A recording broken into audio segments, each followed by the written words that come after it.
South India shopping mall, the wedding మంత్ర, సరికొత్త wedding collection, south India shopping mall.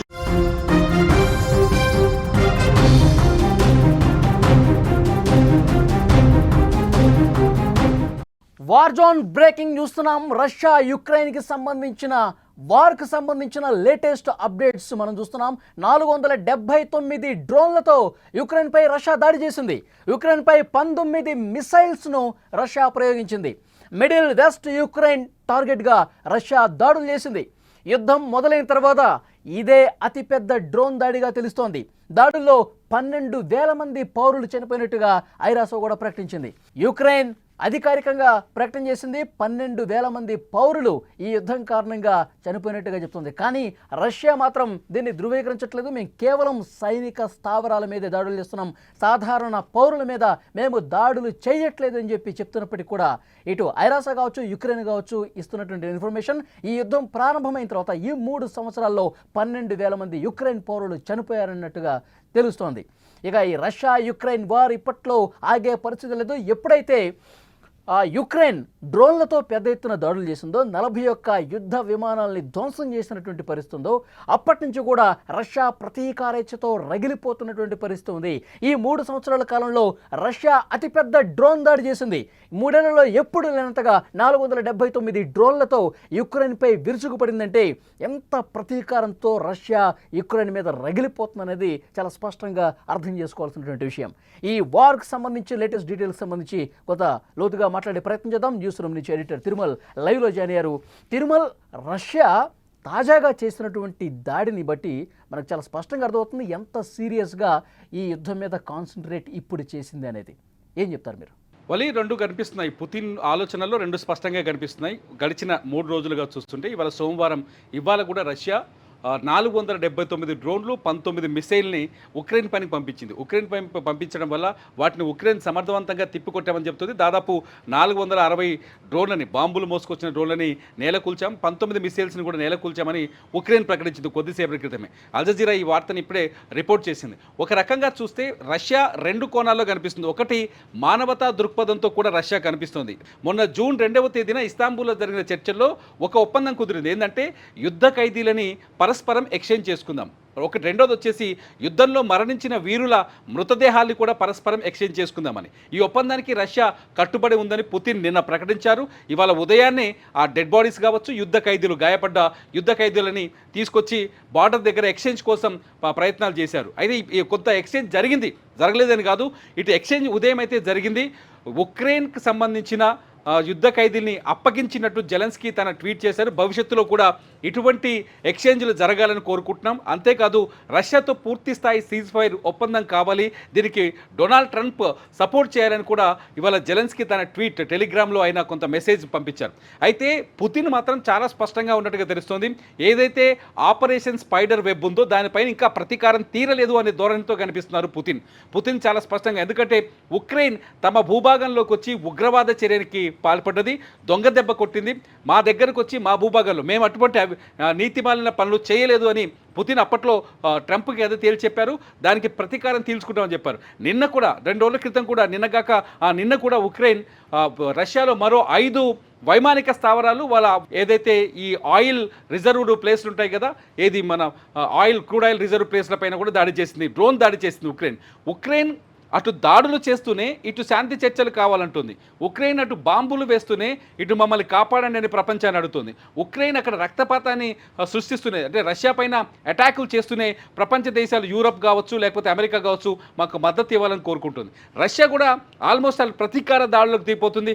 Ukraine దాడి చేసిన ప్రతిసారి reverse attack చేయబోతుంది. నిన్న ఉక్రెయిన్ మొన్న వీళ్ళ ఆయిల్ స్థావరాలపైన లేకపోతే వీళ్ళ ఆయిల్ భాండాగారాలపైన దాడి చేస్తే, ఇవాళ రష్యా ఎదురు దాడిలో భాగంగా, ప్రతీకార దాడిలో భాగంగా 479 అధునాతన డ్రోన్లతో బాంబుల వర్షం కురిపించే ప్రయత్నం చేసింది.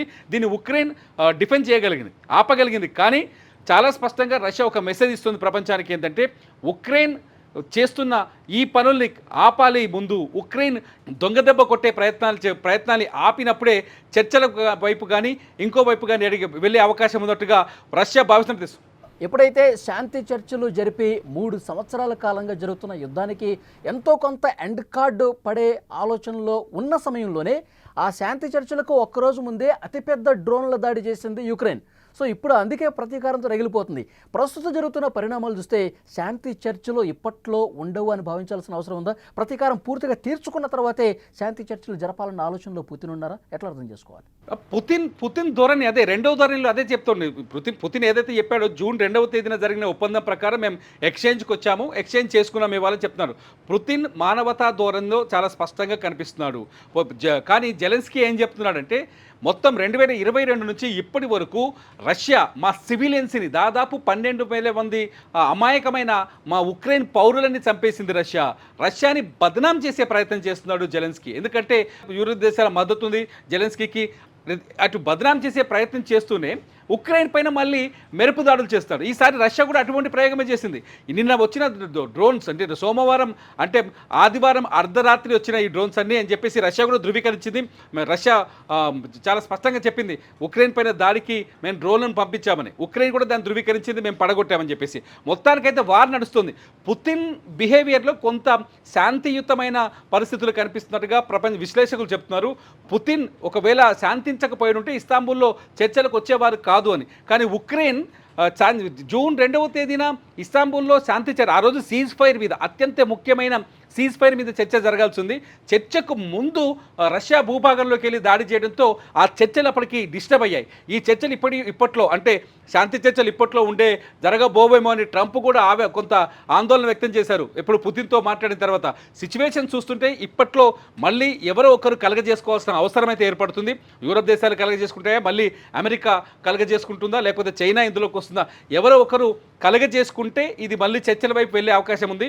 చాలా స్పష్టంగా అర్థమవుతుంది. రెండు దేశాల ధోరణి చూస్తుంటే రెండు దేశాలు అలాంటి సిచ్యువేషన్ ఏమన్నా కనిపిస్తుందంటారా? లేకపోతే ఇది మరింత సీరియస్గా మారిపోయి మూడో ప్రపంచ యుద్ధం వైపు దారితీసే పరిస్థితులు ఏమైనా ఉన్నాయి? ఎందుకంటే జర్మనీ కూడా భవిష్యత్తును ముందుగానే అంచనా వేసి అక్కడ ఆ యుద్ధం ఒకవేళ సంభవిస్తే కనుక రష్యా చాలా విపరీతమైనటువంటి దాడులు చేస్తే కనుక దాన్ని తప్పించుకోవడానికి బంకర్లు ఏర్పాటు చేసుకోవడం కావచ్చు, తమ పౌరుల్ని కాపాడుకునే ప్రయత్నాలు ఇప్పటి నుంచే మొదలు పెట్టేసింది. అంటే దీన్ని ఏ విధంగా అర్థం చేసుకోవాలి మనం? వలి ఒక రకంగా ఆలోచించాలంటే మొన్న జూన్ 2వ తేదీన ఆపరేషన్ స్పైడర్ వెబ్ జరిగిన తర్వాత ఇది మూడో ప్రపంచ యుద్ధం వైపు దారితీసే అవకాశం ఉందనే చర్చ అయితే ప్రపంచవ్యాప్తంగా జరిగింది. ఒకసారి మనం డిజిటల్ మీడియాలోకి వెళ్ళి చూసినా, ఇతర వరల్డ్ మీడియా ఒపీనియన్స్ ఒకసారి చూసినా మనకు చాలా స్పష్టంగా అర్థమవుతుంది. థర్డ్ వరల్డ్ వార్ అని క్వశ్చన్ మార్క్తో చాలామంది చాలా వార్తల్ని ప్రసారం చేశారు. ఆ రోజు అటువంటి సిచ్యువేషన్ ఉండే పుతిన్ చాలా తీవ్రంగా స్పందిస్తాడు. పుతిన్ ఖచ్చితంగా ఉక్రెయిన్ భస్మం చేసేస్తాడు, బూడిద చేసేస్తాడు. ఎందుకంటే పుతిన్ తట్టుకోలేని విధంగా ఈ అటాక్ జరిగిందని చెప్పేసి ఆ చర్చ జరిగింది.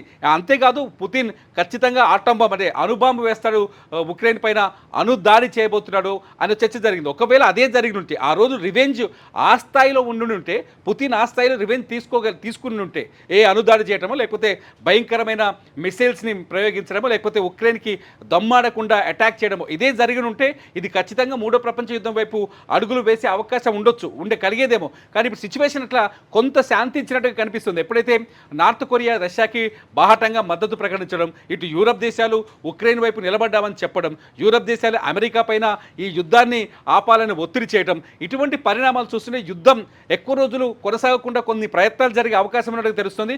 అది రెండు దేశాల మధ్య ఒక స్పష్టమైన చర్చ జరగాల్సిన అవసరం ఉంది ఏది సీజ్ ఫైర్ కోసం. కానీ రెండు దేశాల్లో కొంత ప్రతీకారం కనిపిస్తుంది. ఒక దేశం పైన ఒక దేశం.